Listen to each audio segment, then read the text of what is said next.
Hello friends, and a warm welcome to the Slow Living Collective podcast. I am Amy, wife, mother of two and devoted homemaker. Join me on this journey as we explore the beauty of slow and simple living, where life unfolds at its own unhurried pace. These episodes are love notes from me, sharing the things that I sometimes need to hear myself as well. I'll take you through my experiences of slowing down, tending to my allotment plot and balcony garden, finding joy in the little things, and embracing our wonderful small home. In these episodes, I delve into what it means to walk a different path, stepping outside societal norms and embracing all the beauty it provides.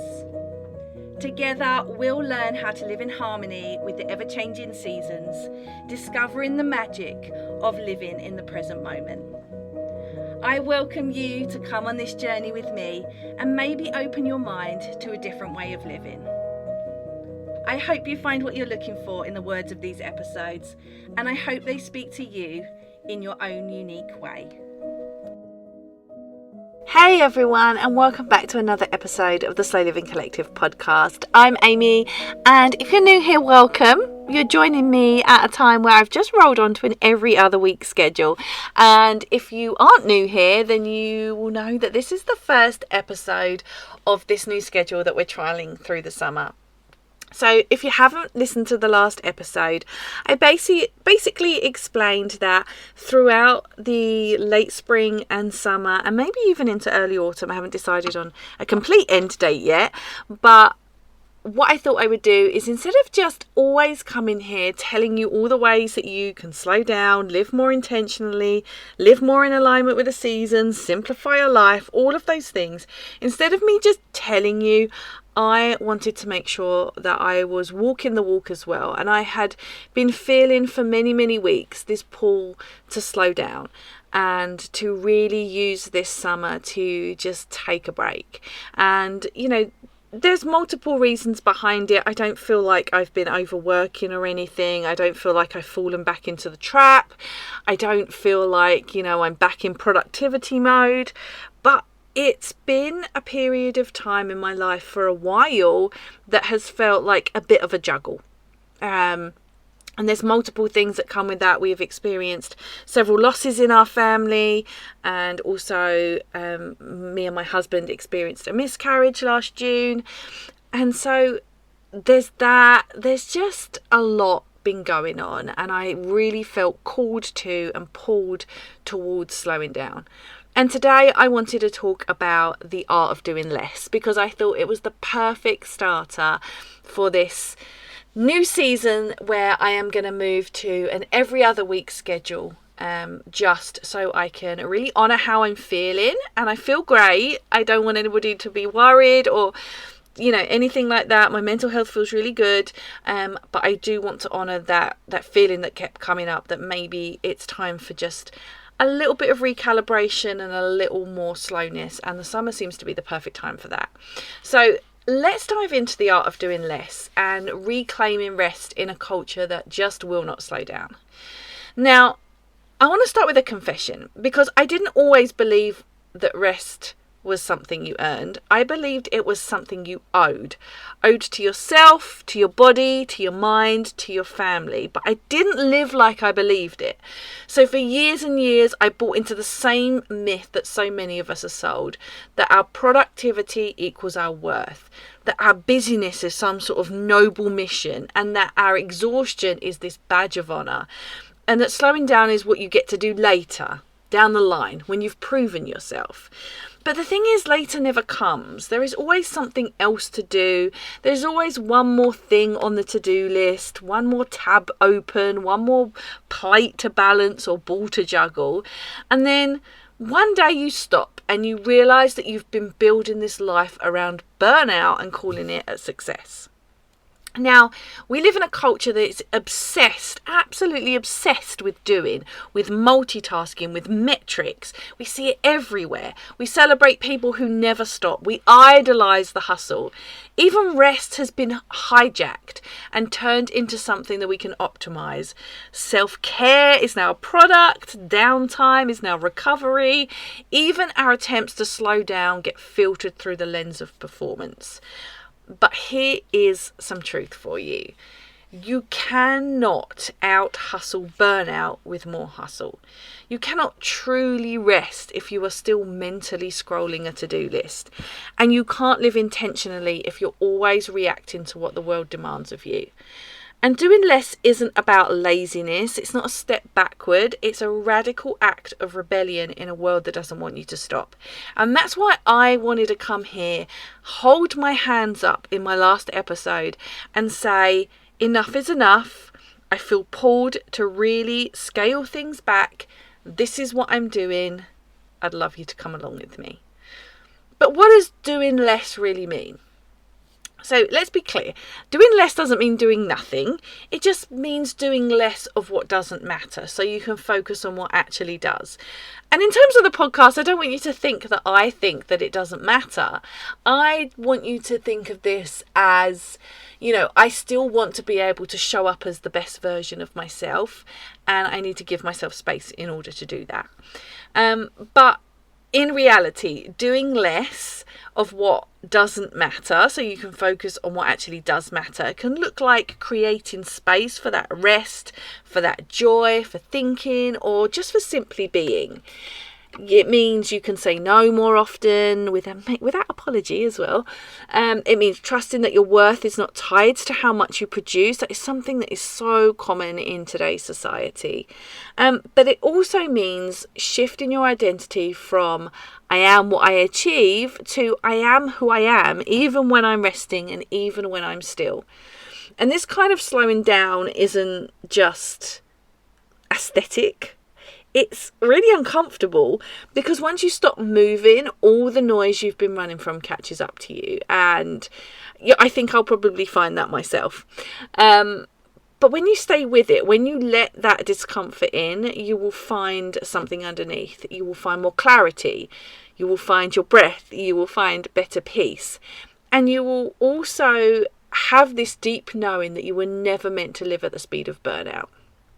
Now, if you've followed me for a while, you'll know that all this didn't come easy for me, and it took a real full-on life interruption of the pandemic, a reset, a complete reevaluation of what I wanted for myself and my family, for me to even see how fast I'd been moving. And at first, slowing down felt like a failure. Taking things off my plate made me feel guilty, rest felt indulgent. But do you know what else felt really true? I felt that I was mothering in a rush, and that I was in the middle of building a business that I didn't even want to run, and that I had nothing in my day for joy or spontaneity. And it wasn't until I let myself rest that I really began to rebuild something different. And when I say rest, I don't mean like collapsing or crashing in burnout. I mean choosing to rest.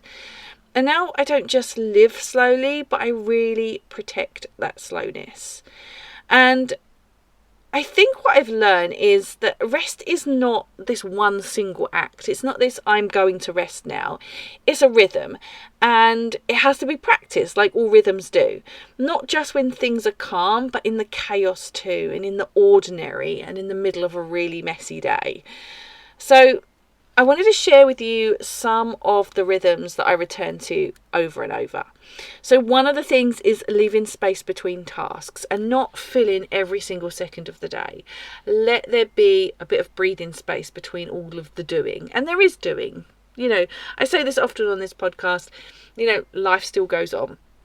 And we still have the non-negotiables that we can't outrun. So it's just leaving a bit of space and letting go of anything urgent, because real emergencies are thankfully rare and most things can really wait.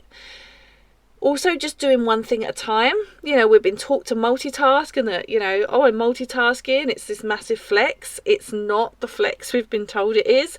Single tasking, doing one thing at a time. and taking those guilt-free breaks, whether that be sitting out in the sun, laying with my legs up the wall, just taking a walk, just being, and just ending the day before I'm empty. That means, or it might look like, logging off, putting things down, and not pushing through.